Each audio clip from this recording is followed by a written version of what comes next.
Meet the computer you can talk to. With Copilot on Windows, working, creating, and collaborating is as easy as talking. Got writer's block? Share your screen with Copilot Vision to help spark inspiration, and use Copilot Voice to have a conversation and brainstorm ideas. Or maybe you need some tech help. With Copilot Vision, Copilot sees what you see. Let Copilot talk you through step-by-step guidance so you can master new apps, games, and skills faster. Try now at windows.com/Copilot. The family that vacations together stays together. At least, that was the plan. Except now, the Dastardly desk clerk is saying he can't confirm your connecting rooms. Wait, what? That's right, ma'am. You have rooms 201 and 709. No, we cannot be 5 floors away from our kids. The doors have double locks. They'll be fine. When you want connecting rooms confirmed before you arrive, it matters where you stay. Welcome to Hilton. I see your connecting rooms are already confirmed. Hilton, for the stay. This episode is brought to you by Nature's Bounty. Nature's Bounty believes your body is brilliant, naturally designed to thrive, inside and out. For those always looking for new ways to support your health from head to heels, Nature's Bounty has a range of over 400 vitamins and supplements born from 50 years of trust and care. Nature's Bounty. It's in your nature. Visit naturesbounty.com to learn more.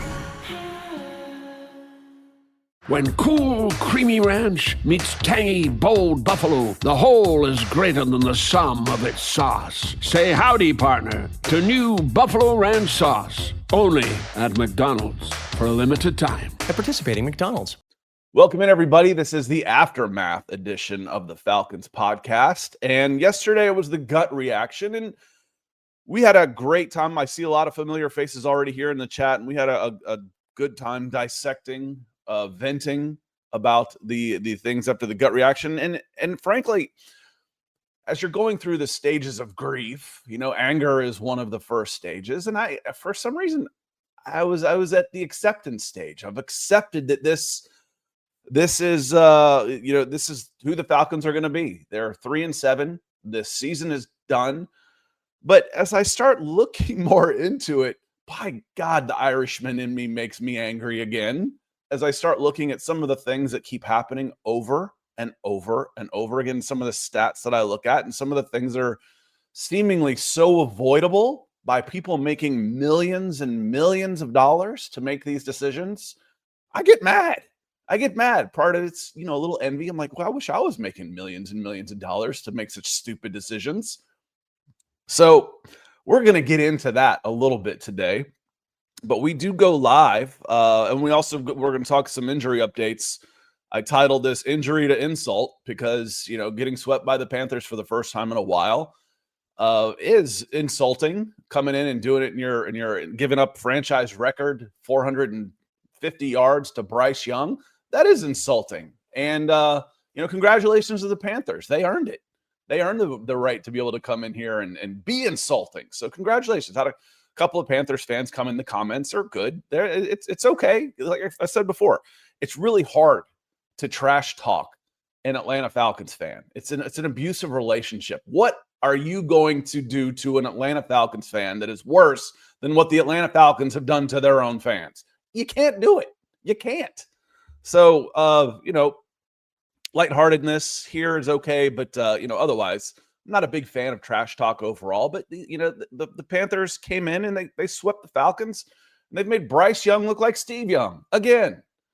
So, injury to insult. We'll talk a little bit Drake London. We'll talk a little bit about Michael Penix and so on and so forth. But first off, we do go live almost right so far this season, almost after every game. 12th and 13th, December 12th and 13th, I will be out of town. But so far, the gut reaction after every game. Mondays at 8:30, Wednesdays at 8:30, Tuesdays at 6, Thursdays at 6. That's been our schedule, and we go live because we like having the conversation with you. So I do want to say hello to some folks. First off, we do offer memberships at this channel. It's a huge way to help the channel. So I want to thank my new members. Art of the Genre came in and signed up yesterday, and Aiden McCormack, he signed up the day before yesterday. New members to the Falcons podcast.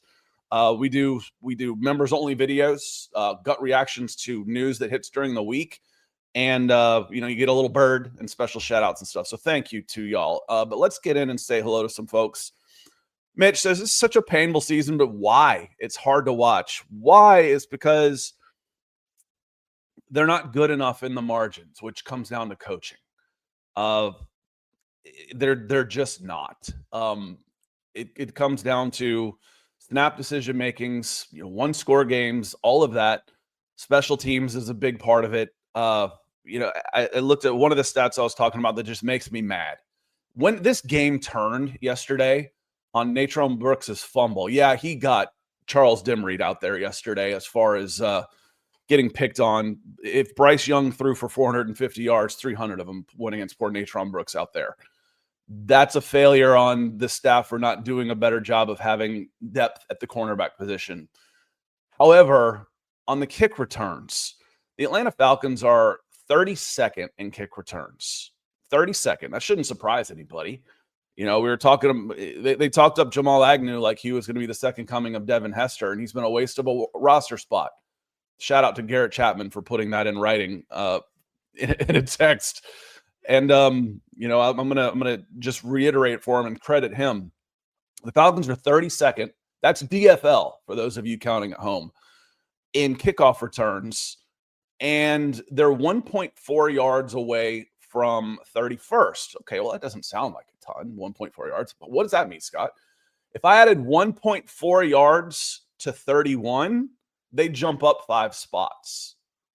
So the Falcons, the 31st team is closer to moving up 5 spots than the Falcons are from climbing out of last place.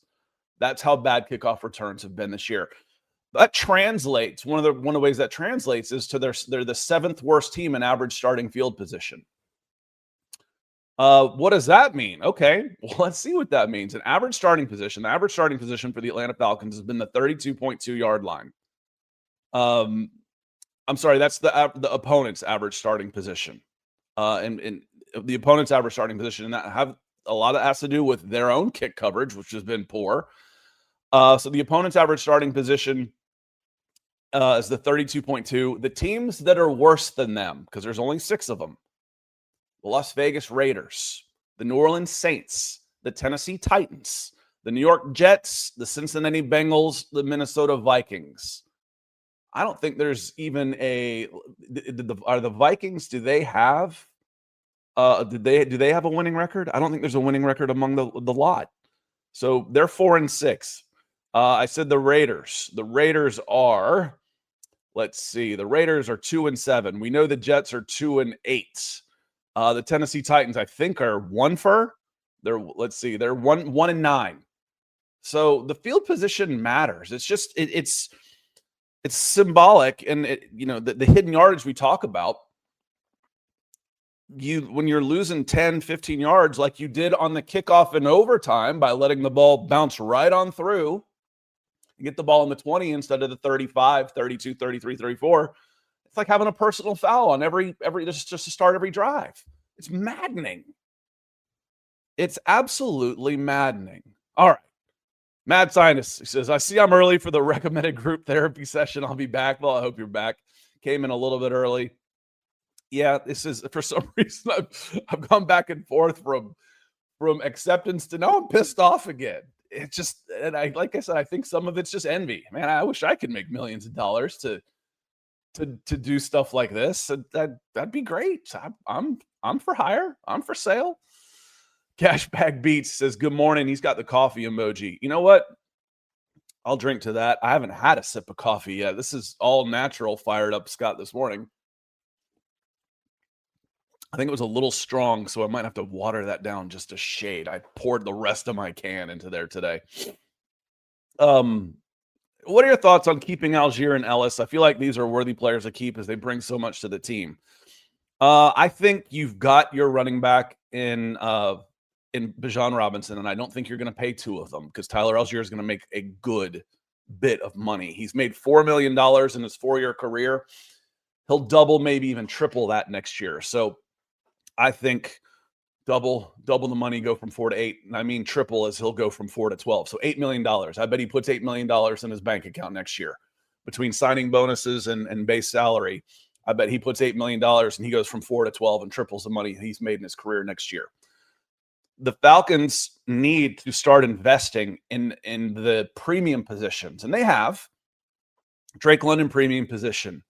Jalen Walker, premium position. James Pierce, premium position. Michael Penix Jr., premium position. One of the problems with the Atlanta Falcons, other than the lack of depth because of either a combination of poor drafting in 21, 22, 23, or the trading up constantly. You've got your youth 2 picks for every one player, and you don't have any depth. The other part of that is besides the lack of rookie contracts going into this year, it's better this year, is you've got so much money tied up into non-premium positions. Okay. Man, I love Jesse Bates. I love Chris Lindstrom. Those are 2 non-premium positions. I've got a number 4 overall pick into a tight end. I've got a number 8 overall pick into a running back. So I'm putting a ton of money into my non-premium positions and a ton of resources in my non-premium positions. And they're good players, of course. They're the best players they got. Caden Ellis, he's not all that expensive. He's only $7 million, so bad example for Caden. But Jesse, Chris Lindstrom, and Kyle Pitts and Bijan, they're good players, but those are non-premium positions. Now you're taking away from your depth at wide receiver, your depth at cornerback. They invested in edge rusher, but this is finally 5 years into Terry Fontenot's reign. You've invested in edge rusher, but the depth isn't there necessarily on the defensive line. Defensive tackle, offensive tackle, premium positions. Guard, a second-round pick on a guard, and Matthew Bergeron. So I think Algier is gone. I don't think he'll want to be back. Here's one thing I want to say on Tyler Algier, though. Why can't he return kicks? Do you think he'd be any worse returning kicks than Jamal Agnew and Natron Brooks? Why not find a way to get the ball in his hands? Let him return a kick. I bet he'd do it, and he is fearless. And do you want to take a running start and try and run into him on the other side of the ball? Let's put a little fear on the other side of the ball with a guy that can break a tackle and absolutely hammer a guy. Saw last week. I remember seeing this last week. He ran into a guy. One of the big defensive tackles comes laterally, and when Tyler got outside, he hit him and went backwards. I was like, whoa, I bet he's not used to running into somebody that size. He's not used to going backwards, but he ran into a 300-pounder out there. That 300-pounder didn't get up. Y'all remember that? Last week, he didn't get up. He ran into Tyler Algier and left the game. Tyler, I think he had 14 snaps yesterday. Tyler's gone, brother. He's gone. Caden Ellis, absolutely. Caden Ellis is the MVP of this defense. He is going to double his money from 7 to probably 14 to 15 million next year. Can the Falcons afford to keep him? Does he want to stay? He's a free agent. He's earned that right. He left New Orleans to come to Atlanta. He's played 23, 24, 25, 3 really good years here. One more big contract for him. And I don't know that he will want to stay. I don't know that they can afford to keep him. They need to. They absolutely need to. Because they need another linebacker if they keep Caden Ellis. If they can't keep Caden Ellis, they need 2 more linebackers. They absolutely do. Rusty, good to see you. Hope you're doing well.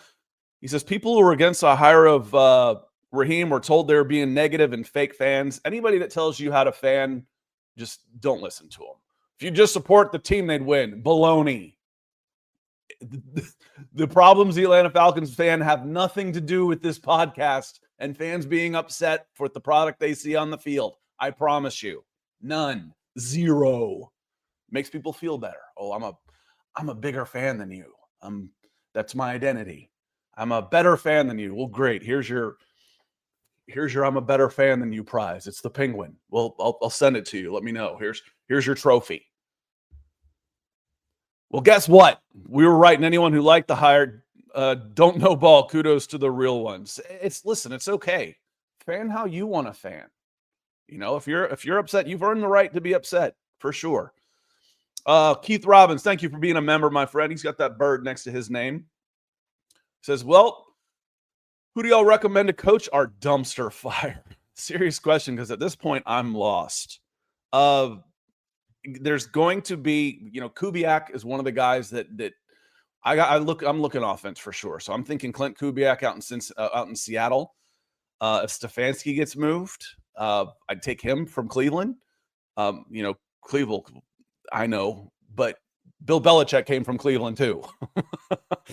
If they move on from Zach Taylor, Todd Monken is 59 years old, has done some really good things as an offensive coordinator at several levels. And as coach, I think I looked him up, and I think he was a Tampa Bay coach, offensive coordinator, before he went to Georgia, before he went to Baltimore.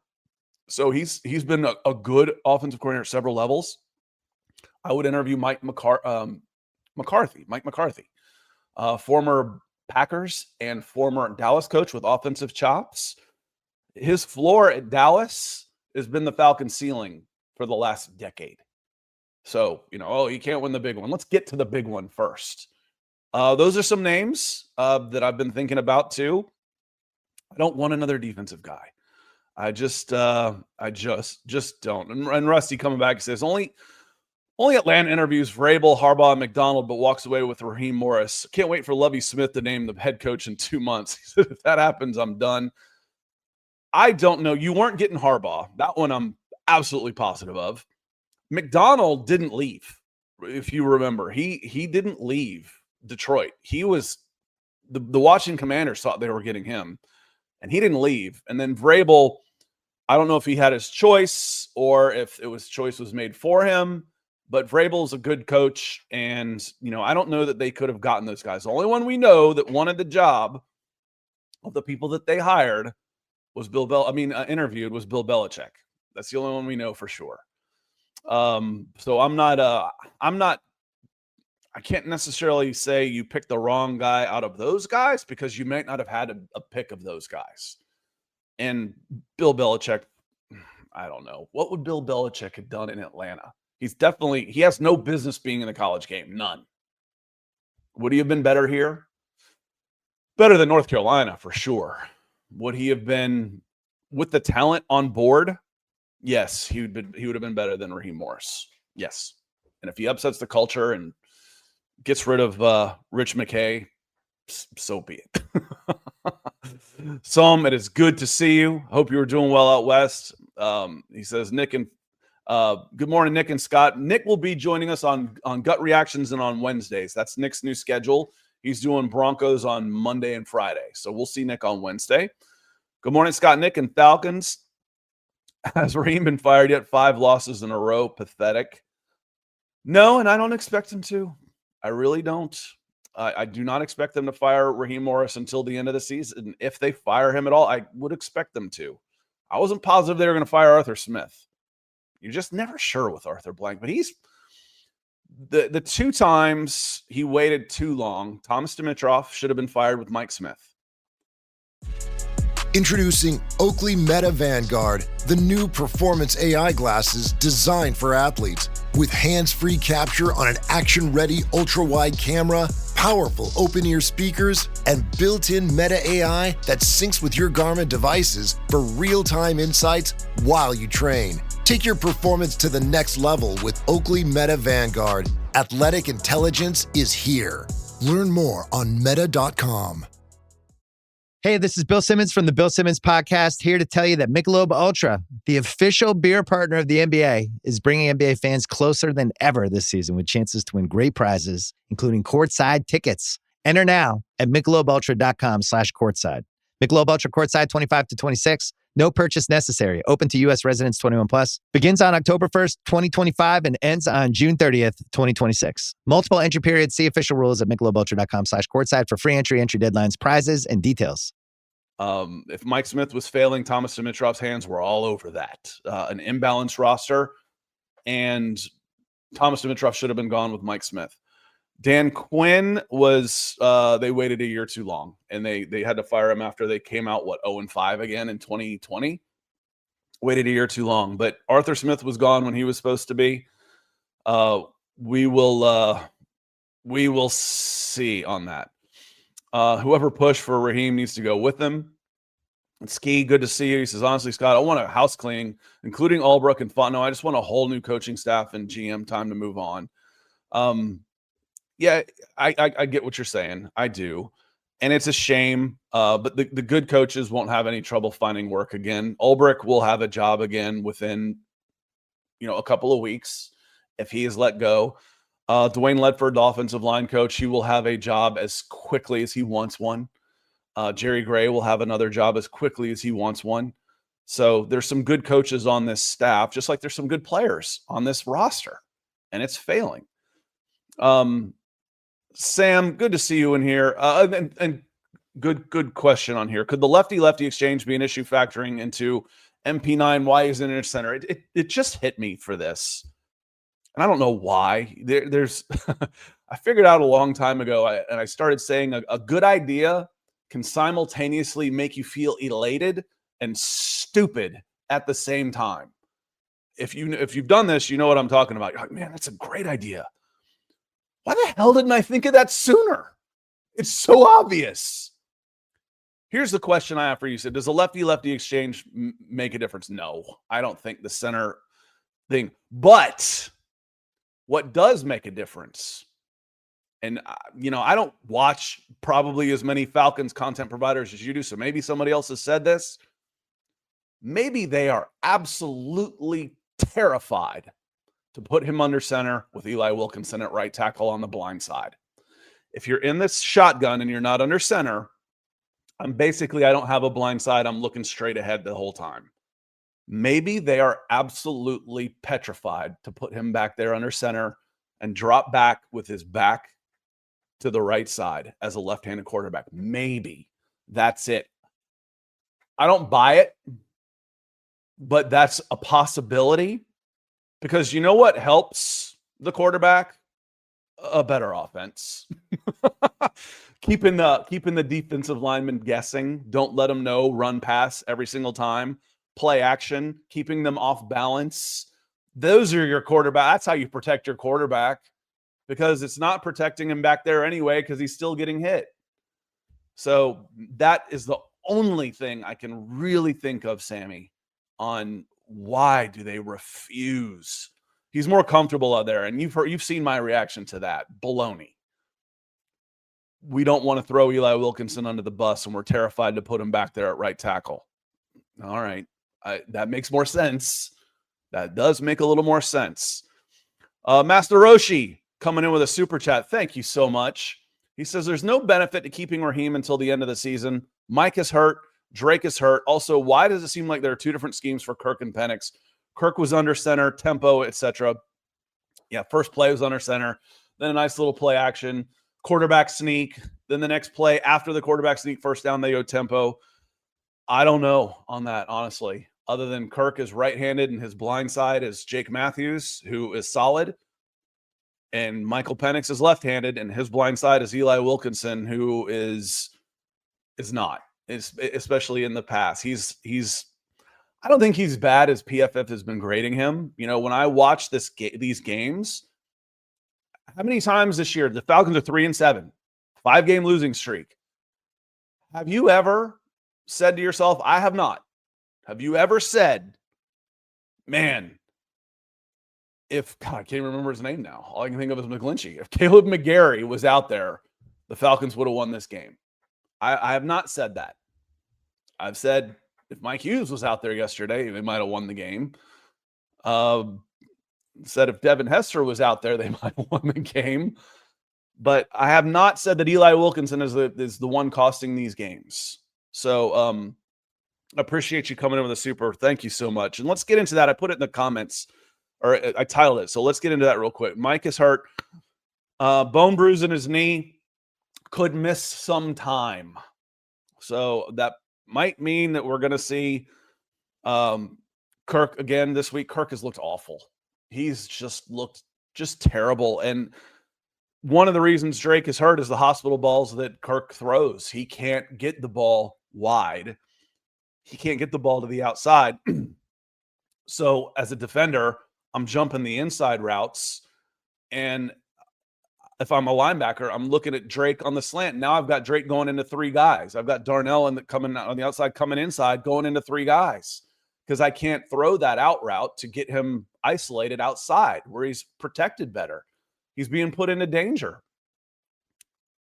So I would expect Mike with the bone bruise to miss this week at least. Drake, it concerns me a little bit. They said Schefter put out there, it might not be as bad. It's not devastating. So what they did, I've been around a ton of knee injuries and had one myself.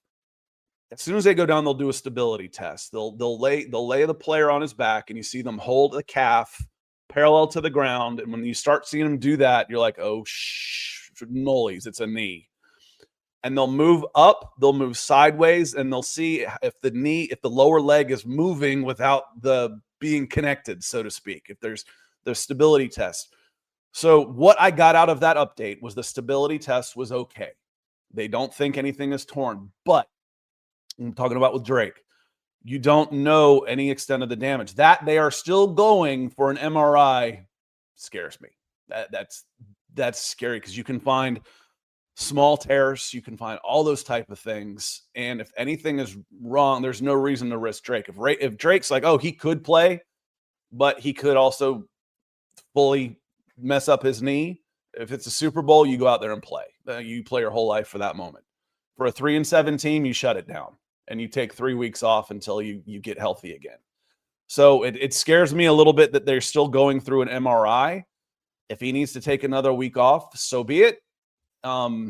We'll see the Miami Dolphins offense. We've seen a game without Drake, with Kirk under center, throwing to Casey Washington, David Sills, Kader Hodge. Oh man, can you beat the Jets with that lineup going out there? Master coming back in. Kobe Bryant comes in and played well, then immediately put Brooks back in the rest of the game. Snap counts. That was one of the things. Sam, you came and asked me and said, how was your barometer yesterday? So I'm going to come back to this one too. How was your barometer yesterday? Your Charlie Warner barometer of 60% and they're undefeated. Well, Charlie played almost the whole first half. I'm like, surely I didn't notice him. I wasn't paying as closely attention. I'm like, okay, they're using Charlie. They're dominating almost 300 yards in the first half, 21 points, dominating Charlie. Yes. Thank you. Run the ball. Run play action off of that. Take some shots downfield. Yes. Love it. So he played almost the entire snaps on every first half and only ended up with 53% of the snaps, 35. You know who had more snaps than him? David Sills. David Sills, again, had more offensive snaps than Charlie Warner. I didn't sit there and dissect every play while I was watching the game. I had no idea. Excuse me. I had no idea David Sills was even out there. He was out there more than Charlie Warner. He was out there more than Tyler Algier. Like I said, Tyler Algier, snap counts. Tyler Algier played 14. He had 14 snaps. 20%. Kirk Cousins had more snaps than Tyler Algier. David Sills, 37. Darnell Mooney, 61. He had as many snaps as Drake London. Darnell Mooney is a net negative right now. He's not catching the ball. He doesn't block anybody. He is a net negative. The four guys that played every snap were four offensive linemen. Chris Lindstrom missed 2. Bijan Robinson played 56 snaps. He played 85% of the snaps. That's a ton. He's not touching the ball every time, but that's still contact, wear and tear, et cetera, et cetera. And Tyler played 14. And, going back to the original question about Tyler, Tyler's gone, man. Tyler doesn't need this. It was good for him. It's going to help him get paid because he's got plenty of tread left. They didn't wear him down. If Bijan hadn't been here, Tyler would probably have 1,200 carries on his 4 years and be done. Be spent. Now he's fresh in his prime. So Kobe did play well, and he ended up playing, I think, I have to scroll way down. Let me see way down here to find Kobe. He played 11 snaps. He played 11. Natron Brooks hasn't played a snap all year, and he played 69. Defense, 60. Was it 69? Natron Brooks, he played 69 snaps. J.D. Bertrand played none on defense. So we got that part right. J.D. Bertrand played none. Ronnie Harrison instead played 78 of the 80, played 98% of the snaps. Ronnie Harrison was signed off the streets. So when we talk about this, Terry Fontenot's done a great job. And again, Terry Fontenot certainly has a lot more supporters. I see guys like Ronnie Harrison out there playing all the snaps. I see guys like J.D. Bertrand out there. I see guys like Natron Brooks out there. David Sills. Casey Washington. Those guys aren't even average NFL players on a down-to-down basis. That's bad. It's tough. I see Jamal Agnew out there. It's tough. Rusty, appreciate you being here again. He comes in with a super. This is unpopular opinion, but the D and Ulbrich are both overrated. Here are the quarterbacks we beat this year: J.J. McCarthy, Marcus Mariota, and Josh Allen. 1 QB and 2 bums. The one of the questions I always ask, just to figure, to have a statement like this phrase, overrated, is subjective. What do you think he's rated? Like what? I can't say, do you think he's overrated? Well, what do you think he's rated? How good do you think he is, or how good do other people think he is? I think he's done a good job with what he's had. Do I think he is a mastermind and the savior of this team? No, I don't think that. I don't know that you could go out and grab somebody right away that would be an improvement on him that would be available. I think he's done an overall a good job. I get it. I get this. I mean, 2 weeks in a row, you got franchise records. 323 yards against the Colts in rushing was a franchise record for rushing yards in a game by the Atlanta Falcons. Bryce Young sets a franchise record for passing 2 weeks in a row. I get it. Part of this is personnel, which goes back to the Terry Fano discussion I was just having. Part of it is scheme. Live by the blitz, die by the blitz. So a couple of numbers for you, Rusty, and Falcons fans.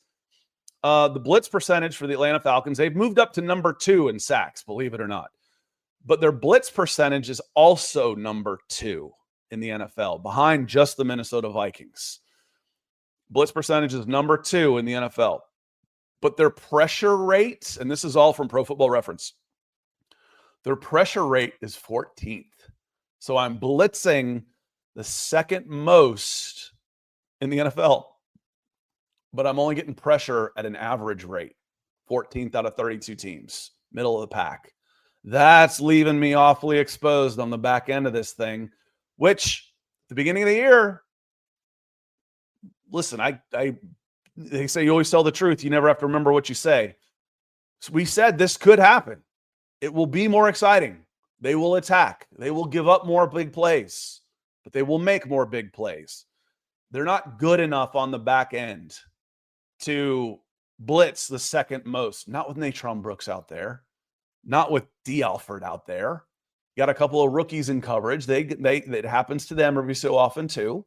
You're not good enough on the back end to have the second most blitz and only get home half the time, at an average rate. We know that.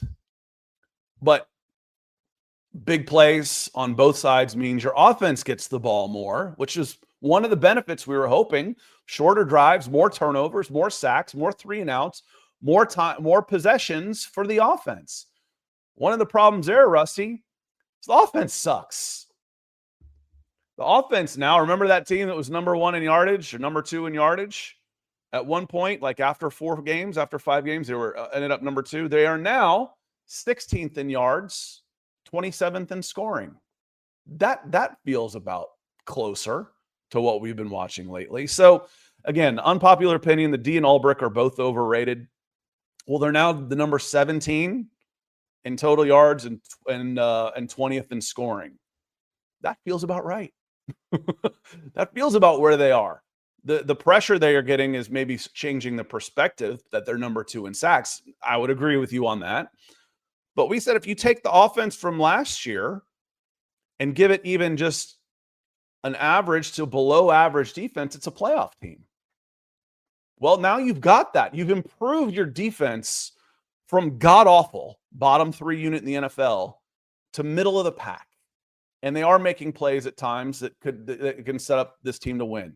Unfortunately, your offense went from number 6 in yards, and I think they were right around 13, 14 in points, to offense 16th in yards, 27th in scoring. The offense has fallen off a cliff. And the special teams are terrible. Awful. So, might be overrated, but they're the best unit of the 3. And they're doing enough good things to help you win games. They're not losing these games because of the defense. They're not losing them. I mean, not all of them. Not all of them. Corey Carter, thank you for the super chat, my friend. Hope you're doing well. It's a short yardage. We line up the running back in front of the quarterback just to let the defense know they don't have to worry about the pass. They got bailed out of one of those. I was like, what the hell is this? They driven down, looked good. First and goal from like the 5. And they've got 4 wide. One of them's Bijan in the slot. So it was probably Mooney, Drake, Pitts, and Bijan in the slot, which I'm okay with that at midfield. We've talked about that before. But then Charlie Warner was lined up as an H-back. Well, I'm pretty sure it was Warner. It wasn't, because it wasn't Tyler Algier. What the hell is that? The play was discombobulated. Penix scrambles around going, I don't know what the hell to do with the ball. And just kind of throws it away. They got bailed out on a holding call. First and goal again. Hand the ball to Tyler. Tyler goes in and scores. Duh.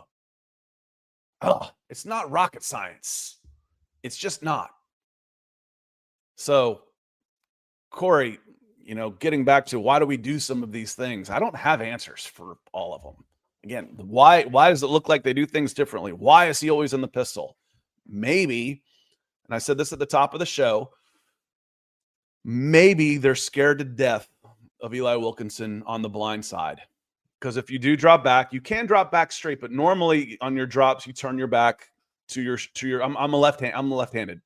So I would put my right shoulder forward, I'd face to the left, I would drop back. My blind side, that's where the blind side comes from. Maybe they don't want him back there in the pistol. I can see it. But I feel like the problems that have happened on blitzes that were from the right side, where it hasn't necessarily been, a guy's going to get beat every so often, but Eli hasn't been beaten one-on-one many times this year. They've overloaded that side, and a free rusher has come through, and that's caused a lot of problems for the Atlanta Falcons, including the hit on Penix yesterday in 3rd and 10 after a penalty in a must-pass situation where they do not know how to deal with pressure at all. At all. Unprepared. That was the phrase I used last week. How much of that's on Michael Penix? How much of that is on the communication between you get this guy, here comes this guy? How much it's on the wide receivers? They've got to recognize that stuff and adjust their routes as well. All I know is it's not working, and that's the job of the offensive coordinator. That's the job of the head coach, to make sure that those guys are prepared to deal with those situations. And right now, they ain't. They're not. You get them in 3rd and more than 5, it's over. You might as well be punting. You're playing 2 downs again. Again, yesterday, Falcons had 17 first downs in the first half. That's amazing. They only had 3 third downs. They converted them 2 out of 3. But that's an incredible offense to go 21 points, 17 first downs, and to only go to 3 third downs. That's like a Greg Maddux stat. You only had one player even reach third base today. That's amazing. That's amazing. That's like taking one step into the stats. It's amazing. And then the second half comes around. The second half comes around. The Panthers had scored just before halftime. The Falcons ran out the clock a couple plays. So that's not really a possession. Panthers get the ball at half, go right down the field. To Rusty's point, this defense is overrated. Go right down the field to start the game. Go right down the field to start the second half. Score a touchdown, go for 2. Why Canales was chasing points all day yesterday, I have no idea. Go for 2. Next kickoff, Natron Brooks fumbles it, and it's recovered.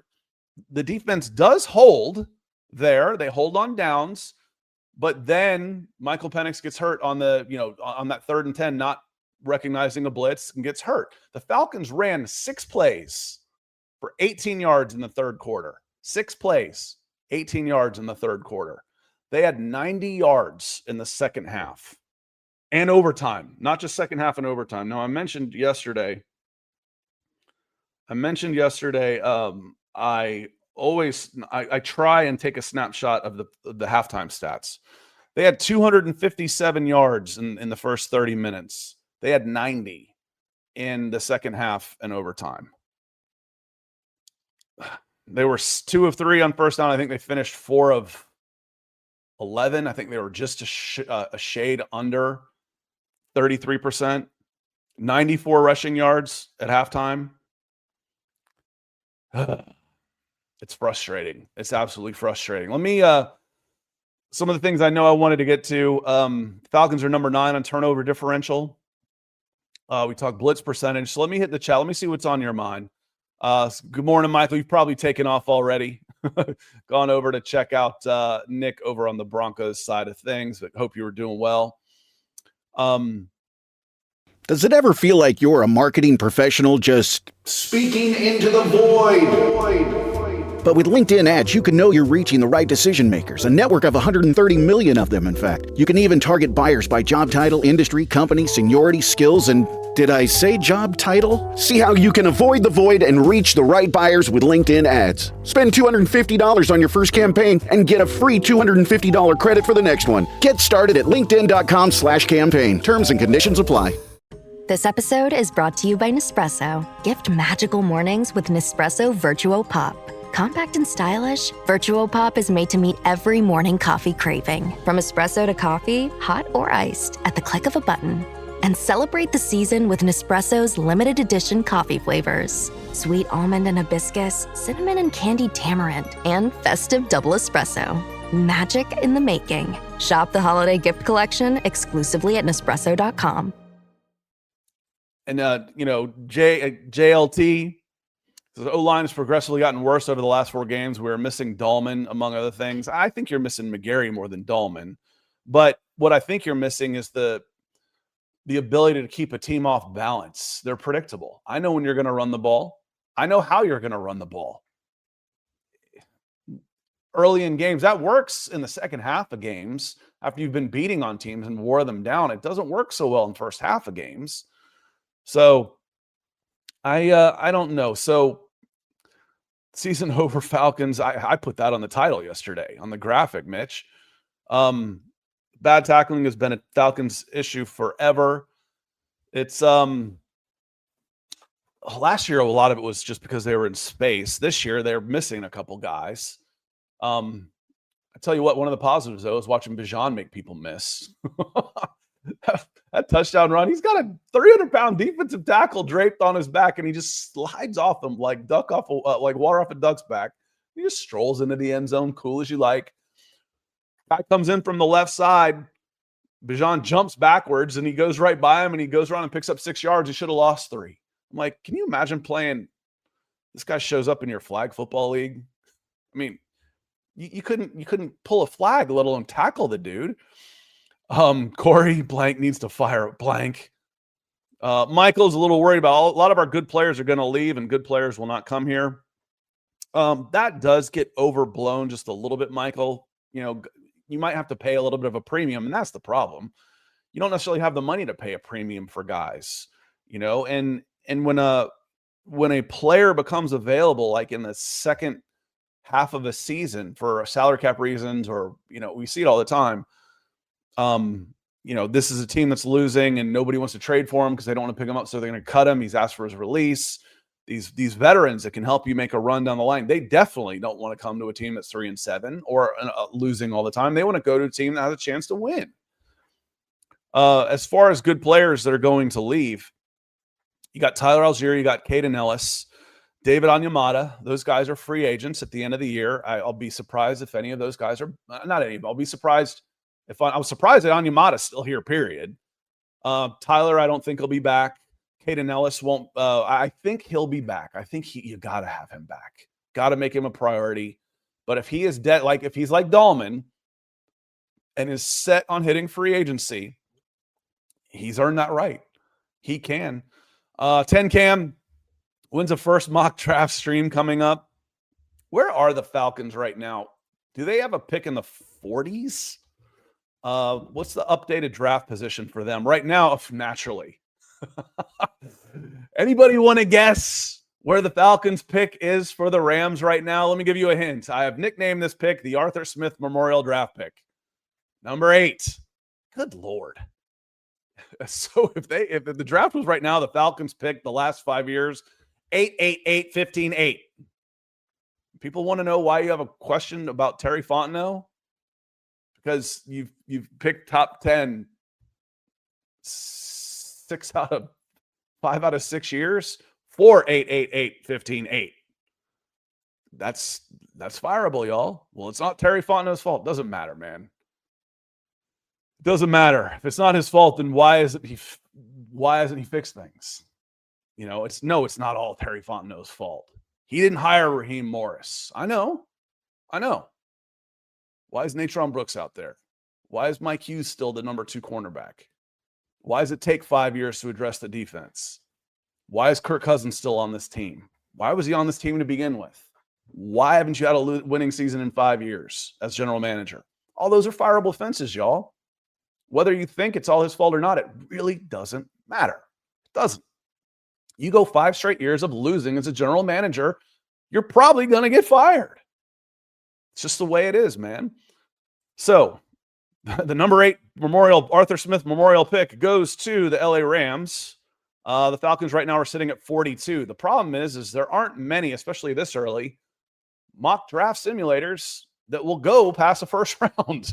So, but we can start doing some PFF on stuff. PFF will go farther than that. We will start doing them probably in December, right after Thanksgiving. And I'm looking for wide receivers and cornerbacks with that first, second round pick. In free agency, I'm looking for wide receivers, cornerbacks, linebackers. Those are my 3. Someone said yesterday, what about defensive tackle? Yes, absolutely. Do I think defensive tackle is a bigger need than wide receiver or cornerback right now? No, I do not. I don't. A big nose guard is a 1 down, maybe 2 down player. And Natron Brooks was on the field for 68 snaps yesterday. David Sills was on the field for 37 snaps yesterday. Meanwhile, let's see, as far as defensive linemen go, Rook was on the field for 44, David Onyemata 45. So they did, rotate it well. LaCale London 31, 28, Contavious Street 31. A week after missing 2 games and then playing a career high snap, Zach Harrison was out again the next week.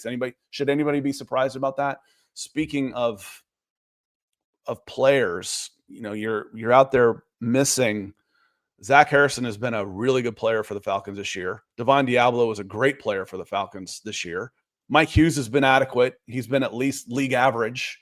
The depth isn't there. Everybody's got injuries.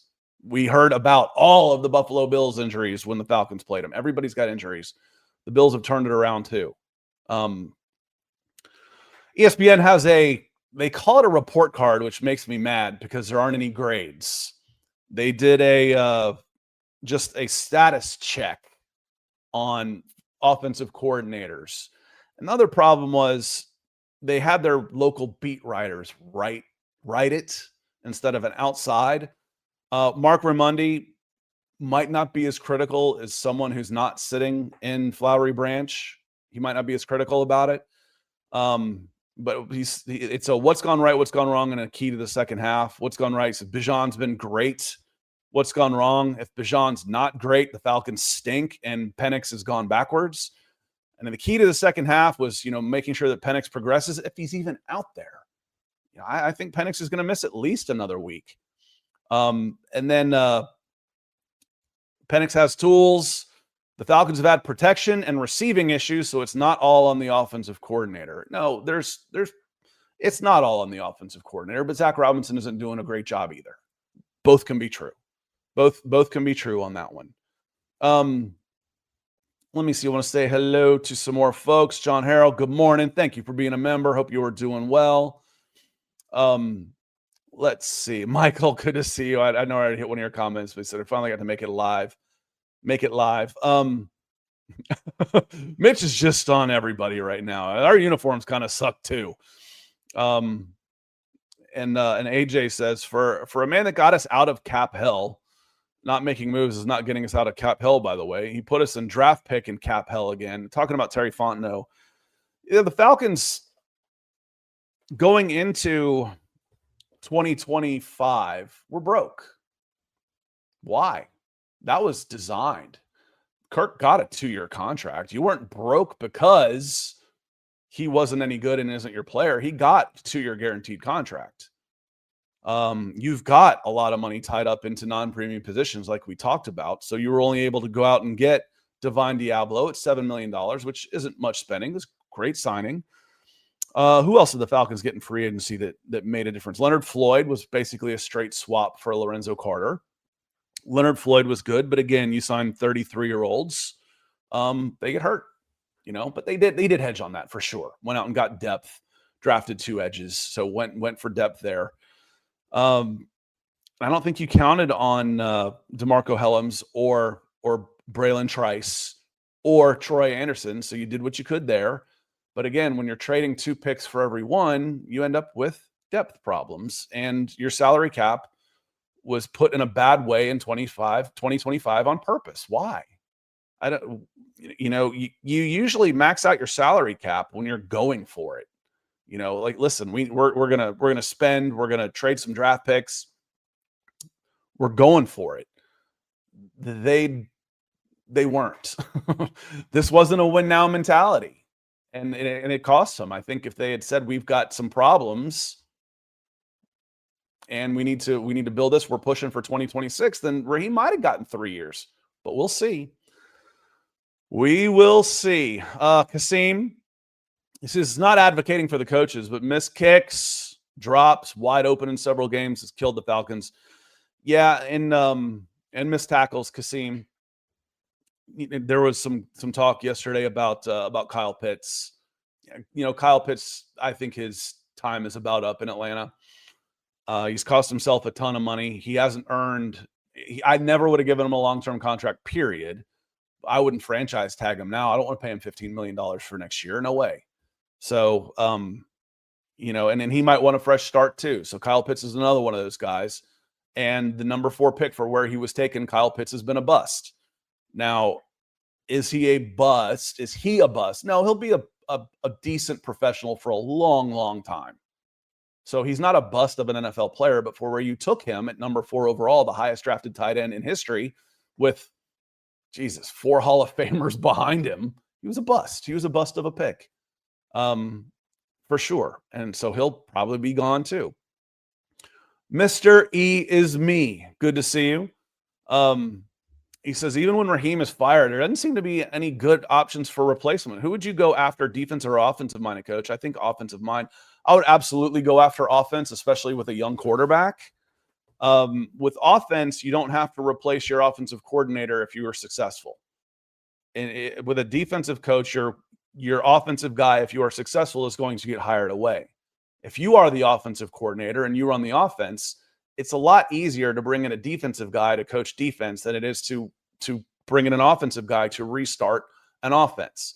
If you've ever been to all-star practices or anything like that where guys are, they're all new together. Oh my God, just getting the snap count right is hard. And then if you bring in another quarterback, it takes 5-6 plays just to get a snap off. Coaching offense is hard. You need continuity there. You absolutely need continuity there. Coaching defense is, you know where to go, and it's a lot of effort and attitude and having the right guys and personnel. I can change out defensive coordinators pretty easily. Doing that on offense is tougher. I would definitely go offense, and Clint Kubiak would be the first guy on my speed dial list right now over in Seattle. I would be interested in Todd Monken. I'd be interested in Mike McCarthy. I'd be interested to see what the Browns do with Kevin Stefanski, what the Bengals do with Zach Taylor. So there's 5 guys right there just off the top of not necessarily off the top of my head. And there will be other people out there for sure. Joe Brady, he's going to get some calls. If you want to go defense, Robert Salah has maybe proven that it was more New York than him as far as the problems that they had. Vance Joseph in Denver is going to get some more looks. He's got some offensive, some head coaching experience and has done wonders with the Denver Broncos defense. He's going to get a call. So Let's see. Kevin. Oh, Kevin, you're going to speak it into existence. Kevin says the most Atlanta Falcons thing ever would be for Raheem Morris to get fired, go back to LA Rams as their defensive coordinator, use the first round pick we traded them to bolster his defense there and land a future Hall of Famer in doing so. Have you seen this movie before? Oh, goodness, that's tough. William, and I think this is one of the sentiments the Falcons have. It's like, what difference does it make if you fire Raheem Morris and Terry Fontenot if Arthur Blank and Rich McKay are the ones that are going to hire the replacements? I get it. But you don't stay in a bad relationship just because you have a bad habit of picking significant others. Hopefully you learn. I was in a just an awful, toxic, horrible relationship in late high school, early college. And I learned from it. I've been married 25 years now from, hey, I know what not to do and what to look for. I'm not sure. It still annoys me. Y'all remember the last time we saw Rich McKay in front of a microphone, right after they fired Arthur Smith, him and Arthur Blank are up there, not Terry Fontenot. Him and Arthur Blank are up there talking about how great a job they've done hiring head coaches. Holy tone deaf, read the room, you idiots. So I get it on that one. On that. So I think we're at 53 minutes. We're just about to get out of here. Let me know if you have any burning questions, desires, super chats in here. New members, I'll throw you up on here if you happen to sign up now. Again, as the scroll along here says, become a member of the Falcons podcast. Really helps do what we do, and especially through the dog days as we fight through this, to have that support means a lot to this podcast and again it's basically to my family too. So on that stuff, we are going to John. I'm going to get out of here. Does Kyle Pitts drop his paycheck? Luckily, it's direct deposited. And another time when we have a little more time, I'll tell you one of the funniest. I'll tell you now. What the hell? It's 53 minutes. Early message board days. Y'all might remember the legendary Jasper Sanks. He was a running back for the Georgia Bulldogs. Highly touted. I think there was another guy that came out around the same time. It may have been Jamal Lewis. Jasper goes to Georgia. Didn't do very well. Put on some weight, but he got arrested. And he got arrested, marijuana possession. And the story that came out was, well, there was a knock on the door and everybody fled and knocked him down. So he was the only one that got caught and got arrested. Everybody talking. One of the comments on the old school message boards was, Jesus Christ, did he fumble the weed too? It's 20 something years ago. I still remember that line. As far as, the star running back, his excuse was he gets knocked down by people running out of the room. So that was old Jasper Stanks' story from way back when. Hope he's doing okay. And he was a hell of a high school. He didn't do it well in college, but Jasper was a monster in high school. I mean, you don't get recruited out of Georgia to Georgia as a running back unless you're the real deal, for sure. Chris says, if the rumors are true about LaFleur, I want us to hire him. Matt Chernoff, 680, is really pushing that one. And if he wouldn't be an offensive coordinator, he won't be out of a job long. He'll be able to pick his spot. And if he becomes available as a head coaching candidate, I would take Matt LaFleur in a heartbeat. So add him to the list. I feel like there's going to be some pretty good offensive candidates this offseason. The Falcons have an opening. We'll see. We will see. Do they have an opening? We'll find out. All right. I'm going to get out of here. Thank you to my super chat superstars. Master Roshi came in a couple of times. Rusty, thank you again, my friend. You're always here supporting the show. And Corey as well. I will be back on Wednesday. We should have updates on Drake, his MRI, if they give them to us. If they let him know. If you don't hear anything, consider it bad news. Because, I don't know, I want to hear it from Drake. So his MRI was negative. He's day-to-day. Okay, you just don't know with Raheem. Storm Norton was day-to-day in July and missed the whole season. I don't believe anything he has to say when it comes to injuries, and that's okay. Coaches lie so much they don't call it lying. They call it coach speak. Sean Payton won't say anything, and he'll tell you, I'm not telling you anything about this. You can read the reports. He's a jerk. Raheem does it with a big smile on his face. You don't learn anything either way. So those are the two we'll wait on. Hopefully we'll have some updates. So a positive update, and we'll see. But I expect them to say MRI was negative on Drake. He is day to day, and it won't surprise me if he misses a week. Sit him out, man. The season's gone. So on that note, I'm going to get out of here. Corey says, I'd forgive you if you did the show once a week. Appreciate you, Boyd. Thank you very much for y'all being here. I'm gonna take off, but I will see y'all on Wednesday. Hit me up in the comments. Make sure you're subscribing. Become a member, because I'll probably drop a members only video as soon as I find out anything about Drake or Michael Penix. I'll put it there first. And that's all I got for y'all today. Appreciate you being here. We had a bunch of people watching today, and it means a lot, the support for the show and the support for the channel as it's grown leaps and bounds this year. And we're all in it together, y'all. Y'all have a good rest of your day. It's going to be a gorgeous week in the Southeast. Get outside, have some fun, get some sunshine, make you feel better. We'll see y'all on Wednesday.